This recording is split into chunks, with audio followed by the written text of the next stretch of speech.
Henry, mabuhay tayong lahat. Kasi talagang iluwal ko muna to kasi parang maanghang. Malala na talaga ang korupsyon dito sa ating bansa para sa ating kaalaman.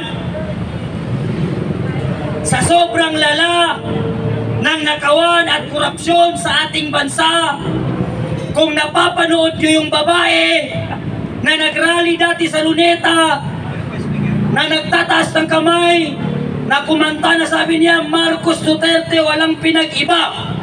Kung napanood nyo yun, sa sobrang lala ng nakawan at korupsyon sa ating bansa, pati ang pambili niya ng tawas na wala na. Kaya maitim na yung kilikili niya eh. Kasi kahit pambili niya ng tawas, ninakaw na. Naubos na ng mga kongresista. Ngayon, para sa kaalaman ng mga gagot kungkong na kongresista na nasa House of Representatives, ang taong bayan walang tiwala sa investigasyon ninyo. Paano kami maniniwala sa investigasyon ninyo? Paano mapapaniwala ang taong bayan na may patutunguhan, may mapupuntahan ng investigasyon kung ang nag-iimbestiga ay sangkot at kasama sa nakawan? Paano ka maniniwala sa tengki-tengki na investigasyon na yan? Utang ina, bakit puro kayo Diskaya, Diskaya, Diskaya, overload yung Diskaya? Kung Paris lang si Diskaya, siguro nagsawa ng mga tao. Puro Diskaya eh. Bakit hindi may patawag yang putang inang Chaldi ko na mukhang burat? Pati yang si Martin Romualdez, ba't di mapatawag? Saan na yung magaling na congressman na si Abante, na utak hipon, na naghalo ang tae pati utak, na hindi kayang paghiwalayin ang tama't mali? Atras na lang ngayon, bumabagyo, bumabaha. Kaya si Abante, dapat ngayon hindi na pa-abante. Eto na ang oras para lumangoy ka ng patras kaya ng hipon. Mga bugok itong nasa House of Representatives, mga bobo. Kung nanonood kayong mga congressman, kayong mga yawa kayo, mga gago, mga walang alam sa batas, mga bobo na congressman. Isa pa itong si Tito Soto. Isa pa yun. 1,000, isang lubog sa baha. Buong bansa. Yan. Maputi na yung buhok niya eh. Tumanda na sa Senado eh. Pero bugok pa rin ang tanga. Wala pa yung sahod. Hindi pa binigay. Ngayon lang ako nakakita ng mga congressman at senador na mga bobo. Dati, baliit pa ako. Nanonood ako ng hearing sa Senado. Panahon nila Senator Defensor, may Meriam Defensor, talagang tagisan ng talino. Ngayon, tagisan ng bobo. Isa pa ang Pangulo nating bobo. Marcos, bangag, adik at baboy na Pangulo. Nakakausap niya ang tatay niya, ano ka, anghel? Pag siya daw ay nasa matinding pag-iisip, pag hindi ano na kaya, kumukuha siya ng payo sa tatay niya, putang ina Bongbong Marcos. Tanggap na namin na bobo ka at adik ka, pero wag mo namang patunayan. San Pedro yun, si San Pedro. Ano siya? Si San Pedro? Oo. Tapos yung tatay niya si San Miguel? Tama na yun. Putang ina. Ano kayo, San Miguel? Tignan niyo yung zona niya, sabi niya, 5,500 na ang natapos naming blood control project at mas marami pang natatapos. Mr. President, saan mo nilagay? Binangga ng barko. Binangga ng barko o pinangbili mo ng shabu? Ngayon naman sabi niya, marami na ang lugar na ating pinatubigan at mas marami pa tayong patutubigan. Puntang ina mo! Sa sobrang dami ng tubig mo, ang daming batang minamatay, ang daming batang binaha. Anong tingin mo sa Balintawak irrigation? Anong tingin mo sa Quezon City at sa Manila? Irrigation pala yan? Pinatubigan mo kami, gago? Kung na Pangulo, si Bongbong Marcos! Ngayon, meron pang mas bobo sa kanya. Alam niyo kung sino? Si Claire Castro, di puta, di bobo, di hampas lupa, di gago! Sabi ni Claire Castro, busy ang ating Pangulo, ang dami niyang ginagawa para umunlad ang kinukumya. Bobo! Bobo si Claire Castro! Gago! Yan si Claire Castro, tagapagsalita ng Malacanang, bobo para alam nyo. Yan ang pinaka-bobong tagapagsalita ng Malacanang, Claire Castro di puta! Ina mo! Gago!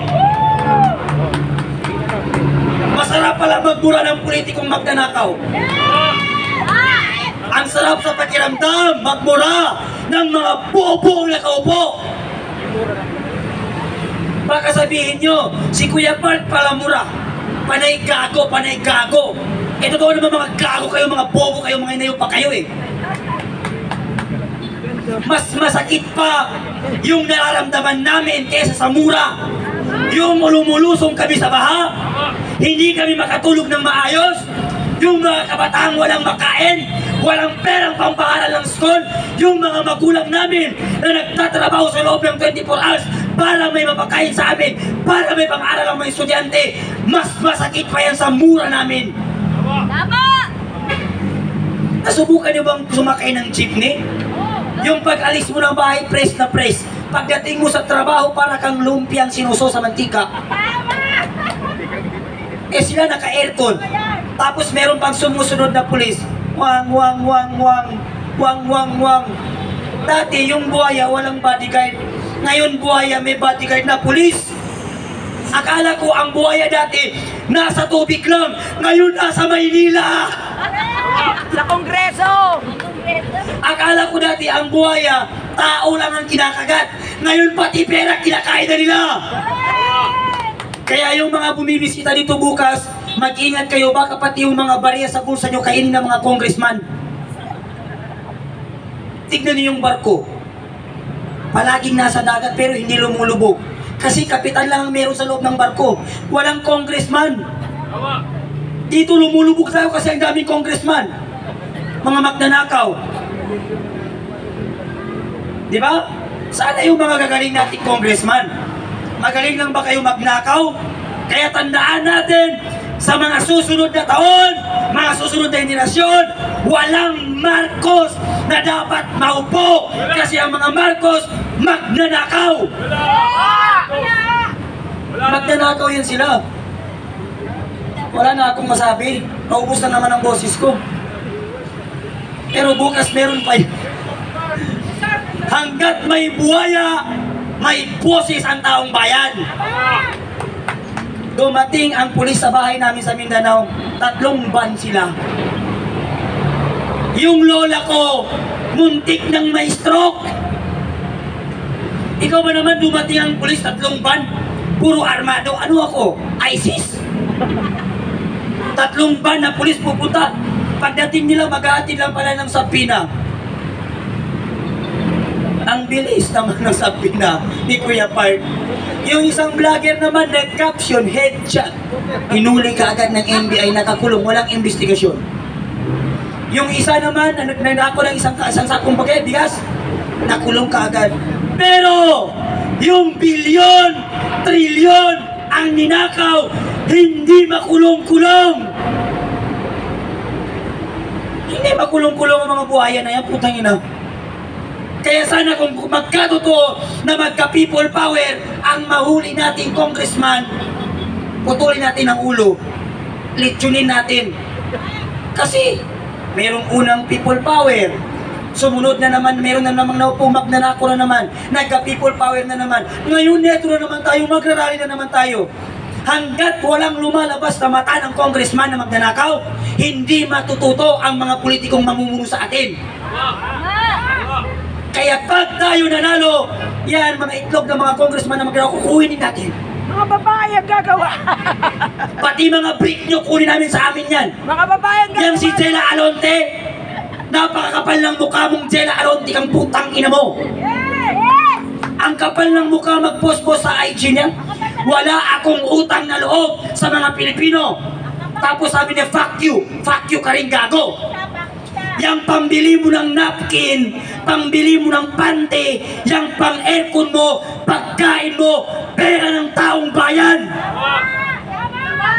Hindi naman kayo farmer eh. Hindi naman kayo namamasada. Hindi naman kayo nagtatrabaho. Mga batuhan kayong politiko kayo. Yung kinakaon nyo, pinapasahod sa inyo, pera ng taong bayan. Kaya si Kiko Barzaga ngayon, napilitan lumabas. Bakit? Isa siya sa pinakamaraming may binabayarang tax. Kasi siya ang may pinakamaraming pusa sa Pilipinas. Tama. Kada yung pusa niya, kumakain yung pusa niya, bibili siya ng pagkain ng pusa, may tax na naman yun. Kaya sa sobrang dami ng binabayarang tax, napilitan siyang lumabas. Dahil isa siya sa may pinakamarami at pinakamalaking binabayarang tax, si Congressman Kiko Barzaga, kasi sobrang dami ng pusa niya. Meow meow. Aw aw aw aw. Diba? Meow, meow, meow, meow. Kaya yung may mga kalapate, may mga ibon, may mga pusa, manok, kahit ano, lumabas kayo, magsama-sama tayo bukas, pakitain nyo, dalhin nyo ng mga tain nyo, mga diaper ng anak nyo, dalhin ninyo. Ito yung anak. Dalhin natin. Magkaisa tayo. Kakamping ka man, Duterte ka man, Dilawang ka man, ano ka man, magkaisa tayo. Ikaw na Duterte supporters, anong pinaglalaban mo? Korupsyon. Ikaw na makadilawan, korupsyon ang pinaglalaban mo. Ikaw na dilawan, korupsyon ang pinaglalaban mo. Bakit hindi tayo magkaisa? Saka na tayo mag-wrestling pag napaalis natin ang pinakamalaking magnanakaw sa bansa natin, Tama. si Bongbong Marcos. Magkaisa muna tayo ngayon. Pagkatapos, mabababa natin si BBM, saka tayo magrambulan ulit. Tama. Tama yun. Diba? Muna. Correct, correct. Correct, correct. Ngayon, meron tayong pinakamalaking hinaharap. Ano yun? Hindi si Duterte. Ano nga yun? Hindi si Rizal Tiberos. Ano nga? Hindi si Leno Robredo. Ano nga? Si Bongbong Marcos na magnanakaw. Akala ko kung sino. Kaya etong mga loyalista na nagpapakalat na ng puta ko, pumunta ako sa police station, nagpapakulong ako, ayaw akong hulihin. Eh kasi nga, wala ipapakain sa'yo. Wala akong pampiyansa. Number one, sabi nung pulis sa akin, bakit ka magpapakulong? Sabi ko, sir, dyan sa loob ng kulungan, hindi ka na magtatrabaho, hindi mo problemahin ang pagkain mo. May pagkain na dun eh. Kaya ikulong mo ako. Tumakbo yung mga pulis, ayaw akong kulungin. Kasi nga, Pumunta pa ako ng krami. Wala ipapakain Sabi ko, sir, sa'yo. maubusan ng papel ang Pilipinas, kakapadala nyo ng subpina sa akin. Kasi yan ang gusto ko, makulong ako. Para hindi na ako magtrabaho. Di ba? Chill-chill ka lang sa loob, maghugas ng pinggan. Eh, pag nakulong ako, dyan talaga ako tatay sa krami. Kahit may share, hindi ako magsishare doon. Kada ito itapong ko sa mga... Joke lang yan, joke lang yan. So, bukas, magkaisa na tayo. Lumabas na tayo. Bingi ka man, bungi ka man, wala kang paa, wala kang kamay, wala kang boses, pumunta ka rito para magkaisa at ipakita natin sa mga nakupong politiko na yan na hindi tayo papasupil sa mga politiko. Magkaisa tayo, mananalo tayo sapagkat tayo ang anak ng bayan. Magtatagumpay tayo laban sa mga politikong magnanakaw. Maraming salamat at magandang gabi. Bayan na fake news. TV Patrol na fake news, GMA na fake news. Yan ang nagpapakalat ng kasinungalingan. Paglabas ko ng krami, sabi ng TV Patrol sa akin, sir, anong masasabi mo na pinadalan ka ng subpina? Hindi ka ba nagulat? Sabi ko sa ABS-CBN, hindi ka ba nagulat? Sabi na, sir, bakit ako nagugulat? Sabi ko, ikaw ang dahilan kung bakit ako pinasubpina. Kasi yung balita mo, fake news, putol-putol, gago!